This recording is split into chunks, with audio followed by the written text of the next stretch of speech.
Hello everyone, this is Jishnu here. So today I'm gonna review the Bajaj Domina 400, and I've come to the showroom Popular Bajaj, which is located in Bangalore near Banaghatta Road. So let's see how the bike turns out to be. And the bike is currently gone for a test ride, so it should be back in a while, any moment, and we should have a test ride of it. So let's wait and watch what happens.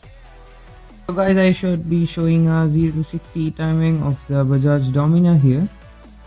So let's start. And here we start, as you can see, and it has reached the 16 mark now, and it continues to accelerate till 88 kilometers per hour. However, when I brake here, the ABS kicks in too early and there's lack of feedback on the brakes. The slipper clutch though, it's pretty amazing. While you're downshifting or when you're in the corners, you can keep the speed up and you can just shift seamlessly, and there will be no slippage at all. Slippage in the sense, when you downshift, the bike tends to move left or right. So that will not be happening here at all. As you can see, I accelerated once again to see the acceleration, and it is pretty good. And now let's take a U-turn.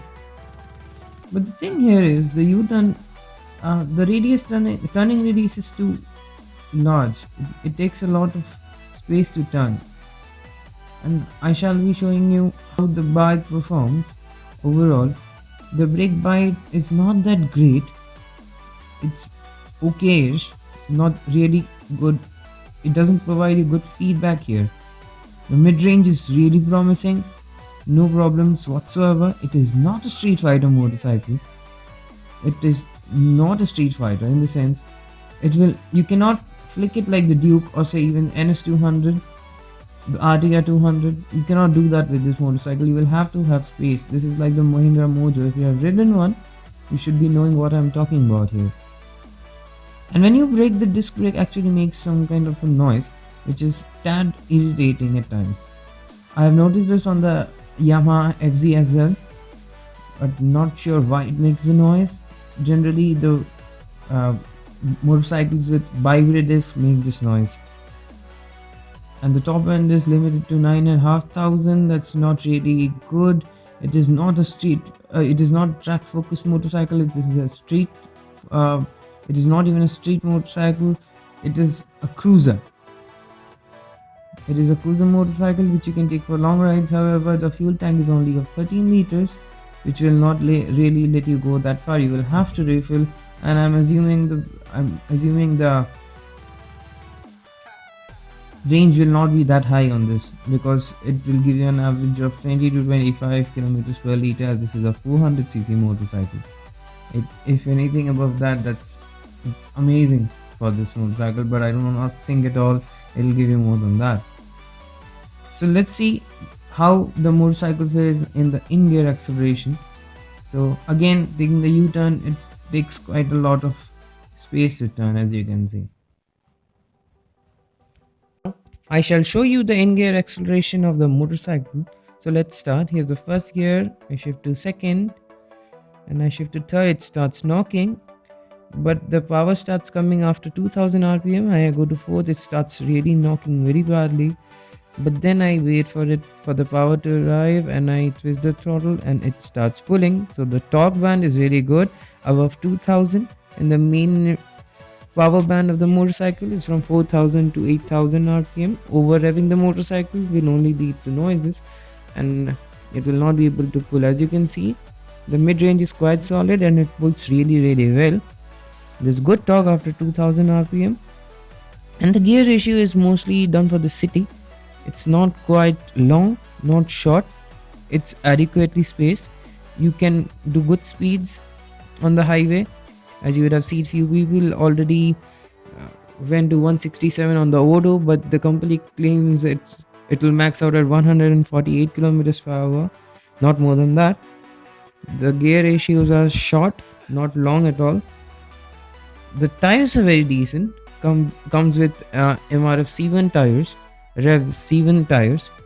The front suspension though is plush. The whole motorcycle has a plush ride quality. It is not hard, it is not stiff, it's plush. It means it will take up the bumps very well and it will be very comfortable for tours.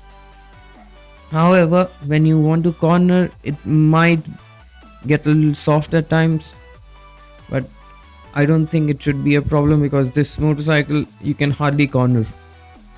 The clearance is very difficult, it's very small. I mean, it's very less. You cannot corner a lot with this motorcycle. The stance is not made for cornering. And the front suspension isn't soft like the older Bajaj models had, like the Pulsar 220. When you brake, the nose just dives in, and it is really irritating at times because you had no control whatsoever while braking. The brakes have improved, but they need to be improved even more because the ABS is intruding, as I have told before, and it takes time to get used to the brakes here. And the console, however, looks amazing. It is very good, but in direct daylight, it will be a problem. It is not so visible in the direct daylight, but at night it should look absolutely outstanding. And there are two displays which I showed you in the previous videos. As you can see, I braked, it stopped well, but I wasn't having the confidence that it will actually stop, but it did, because the brakes make you feel that they are not going to stop, but however they do stop. So that's gonna be the initial feeling you are gonna have. And the exhaust note is quite good. It has the typical KTM noise, but then again Bajaj tuned it to have this new exhaust outlet, and they have managed to make it sound better than what the KTM's have, which is a miss or a hit at times. Now, if you keep the engine to a boil, it will pull really well. And in this boil, in the sense, you have to keep it within the torque and the power band, which is from 4 to 8,000 RPM. If you keep it in that range, it is really gonna pull well, and it is gonna make you happy. It will not put a huge smile on your face, but then again, it will not disappoint you either. The seating is not like it is a sporty motorcycle, it is like the Mahindra Mojo. It will not try to kill you every time you ride it like the Duke 390. The engine is tuned for a much better riding experience. It's not aggressive, it's not over aggressive, it's quite mild. The tune is milder than what you see on the Duke 390 here. The clutch is very light, easy to use for the city, and for general stop go traffic it's still very good. It is not heavy. Many people find the RTR 200 clutch too heavy, but it has a 6-plate clutch. I'm not sure how many plate clutch this has, but that clutch is very aggressive for many people, but this isn't. You can launch the bike easily with this, no problem whatsoever. And yeah, it will not excite you like the Duke 390. It will pull well, it will go fast, but it will not excite you. It will not get you, to race with somebody. However, someone started racing with me here. There's a Pulsar 220 which you can overtake easily. I took it to 99 kilometers per hour, and here I braked and it was not really stopping, as I said, so I had to jump over the speed breaker. So now let's see how the motorcycle sounds.